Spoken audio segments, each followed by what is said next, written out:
O Ministério Público do Trabalho aqui na Bahia vem recebendo uma chuva de denúncias de descumprimento das medidas preventivas contra a pandemia do coronavírus.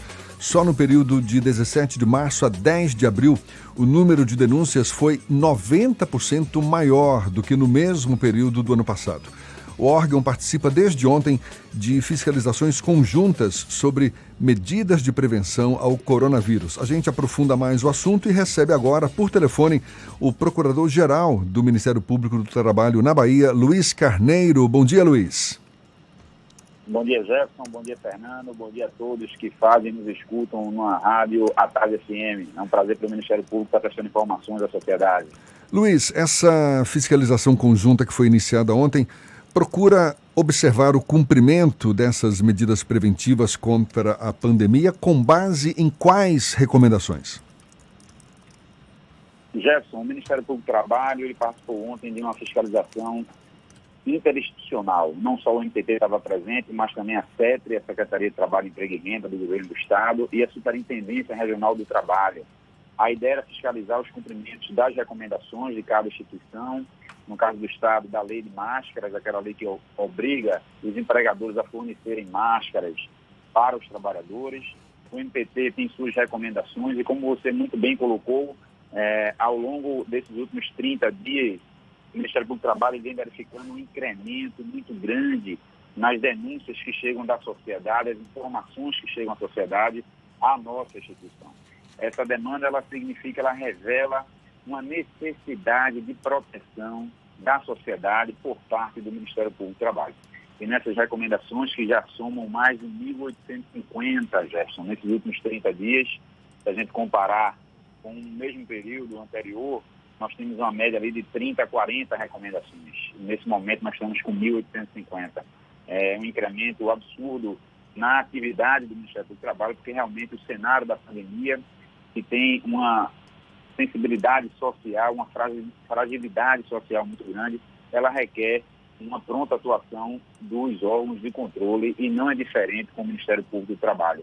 Então, essa fiscalização foi para verificar as recomendações, as equipes fiscalizatórias foram numa rede de supermercado, verificaram o cumprimento das orientações passadas pelo Ministério Público do Trabalho.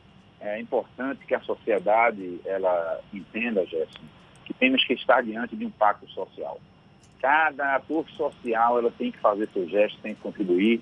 E aí nós estamos falando de empregadores, empreendedores, trabalhadores, os órgãos públicos e também as instituições de controle, como o Ministério Público.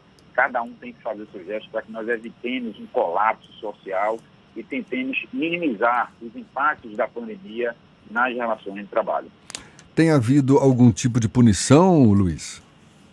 Nesse primeiro momento, Jefferson, a ideia é justamente comunicar à sociedade, e aí nós estamos falando dos próprios empregadores, dos patrões, a necessidade de cumprimento.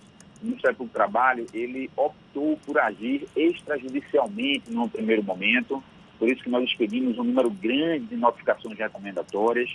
Lembrando que essas notificações recomendatórias, elas sinalizam condutas a serem implementadas pelos empregadores, pelos patrões, e caso não cumprida essas orientações, essas recomendações, o MPT poderá, sim, nesse segundo momento, após a fiscalização e a verificação da não implementação dessas recomendações, buscar o judiciário para perseguir multas pelo não cumprimento e também indenizações a serem revertidas para toda a sociedade. Nós invertemos um pouco a lógica, evitamos nesse momento a judicialização em massa, até porque o momento é de muita sensibilidade, e optamos por uma atuação inicialmente extrajudicial e sem descartar, obviamente, a possibilidade de ir a juízo exigindo o cumprimento dessas recomendações com pagamento de multa e indenização, caso se revele necessário. Realmente estamos evitando, pontualmente já ingressamos na justiça, obtemos êxito nas nossas medidas e como estratégia de atuação no cenário da pandemia, o foco realmente é nas notificações recomendatórias, pulverizando as recomendações por todo o Estado. O Ministério Público do Trabalho na Bahia, ele fisicamente está em 8 unidades, na capital, em Salvador, e mais 7 unidades no interior, mas abrange todos os municípios do estado da Bahia. Você poderia relembrar para a gente quais as principais recomendações, Luiz? Tem a obrigatoriedade do uso de máscara, álcool gel disponível para as pessoas, o que mais? As recomendações, Gerson, ela abrange vários segmentos empresariais, industriais e comerciais. Existem recomendações de ordem geral, que servem para todas elas, que são justamente as cautelas de higienização das mãos, com a disponibilização de lavatórios, a questão do álcool gel, das máscaras, das luvas, quando necessário, e cada segmento desse tem sua especificidade. Por exemplo, nos supermercados, que foi o caso da inspeção conjunta de ontem, além dessa disponibilização do álcool gel, do lavatório, é importante que se tenha a flexibilização da jornada para evitar o horário de pico daquele trabalhador que tenha que ir de transporte coletivo. A higienização das superfícies que são tocadas ali a cada 3 horas. A higienização da máquina de cartão de crédito a cada uso.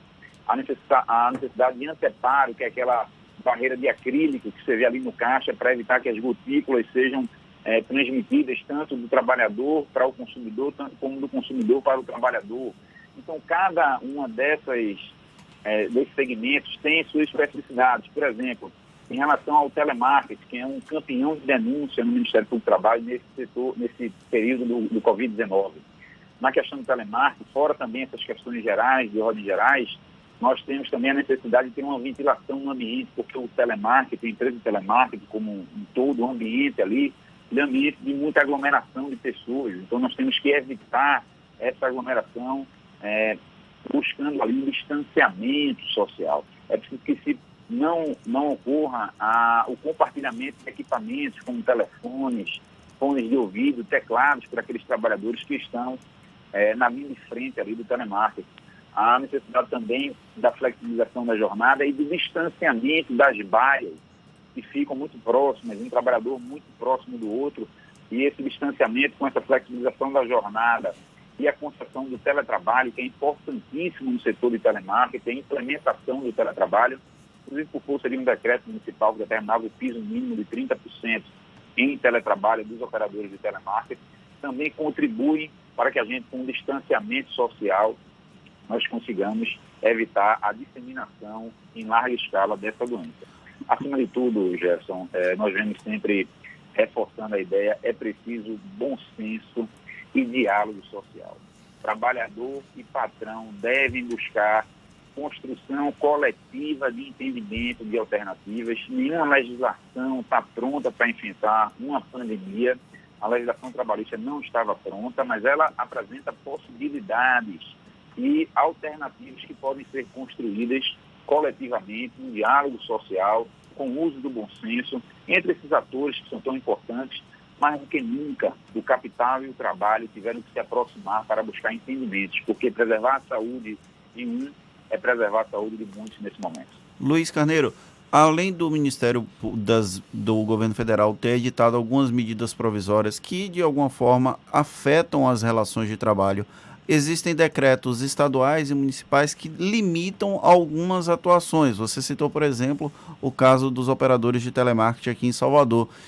Como o MPT consegue fiscalizar todas essas mudanças, já que a cada momento há uma nova implicação, há uma nova restrição nesse processo envolvendo a pandemia do novo coronavírus? Excelente pergunta, Fernando. A oportunidade de explicar para a sociedade. O Ministério Público do Trabalho, ele, como órgão ministerial, ele implementou um plano de ação. Nós temos um plano de ação voltado especificamente para o combate aos reflexos da Covid-19 nas relações de trabalho. Dentro desse plano de ação, nós temos alguns momentos de curva de atuação, tentando traduzir aqui no primeiro momento, em expedição de muitas recomendações. Aí nós estamos aí com quase 2.000, mais de 1.150 notificações recomendatórias para vários segmentos.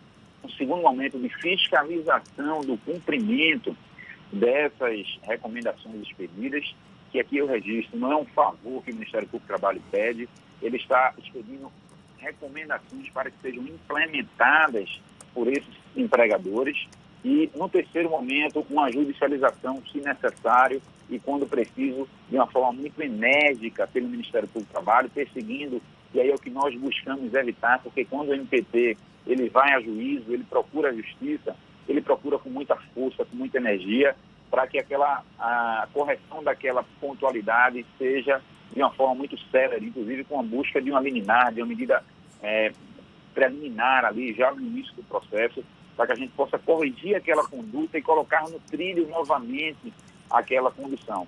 Os processos de trabalho, eles devem ser reorganizados diante desse cenário da pandemia. É preciso que a gente busque, e aí, Fernando, mais oportunidade de história de ter aqui, essas alternativas trazidas pela medida provisória 926, 927 e 936, elas devem ser usadas sim, mas com muita parcimônia e dentro de uma escala de hierarquia. É preciso, é essencial que nós preservemos os empregos.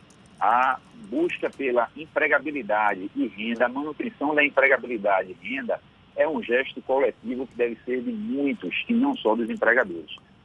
Do governo, com as possibilidades das medidas emergenciais, dos empregadores com seus gestos, dos trabalhadores buscando construir soluções, entendendo que terão que contribuir de alguma forma, obviamente que com menos contribuição comparado com todos os outros entes, mas terão que contribuir sim, dar seu papel de contribuição nesse cenário, todos teremos que contribuir para que a gente consiga garantir a empregabilidade e a renda da maior parte da população. Esse é um recado muito importante que o MPT ele vem passando para toda a sociedade. É preciso bom senso, sim, e essas alternativas trazidas pelas medidas provisórias, elas trazem ali a possibilidade, por exemplo, o item 1 da medida provisória, ela é a questão do teletrabalho. O teletrabalho ele é uma alternativa excepcional nesse momento. Você consegue manter a entrega do esforço do trabalho pelo empregado e consegue fazer com que você mantenha o distanciamento social nesse período onde ele é tão importante. Tá certo. Então, essas medidas devem ser usadas com muita parcimônia, a suspensão do contrato de trabalho realmente só quando for preciso, a redução da jornada com a redução salarial também apenas quando for preciso, quando for possível, por exemplo, conceder férias ou implementar o teletrabalho é muito mais interessante para a sociedade, que a gente consegue garantir e deixar aquela necessidade do uso do benefício emergencial, aquele benefício trazido pela medida provisória, quando realmente for necessário. Luiz Carneiro, muito obrigado pela sua disponibilidade aí, pelos seus esclarecimentos. Procurador-chefe do Ministério Público do Trabalho aqui na Bahia. Mais uma vez, muito obrigado e um bom dia para você. O MPT que agradece, Jefferson. Obrigado, Fernando. Obrigado a todos da Tarde FM. Agora, 7h56 na Tarde FM.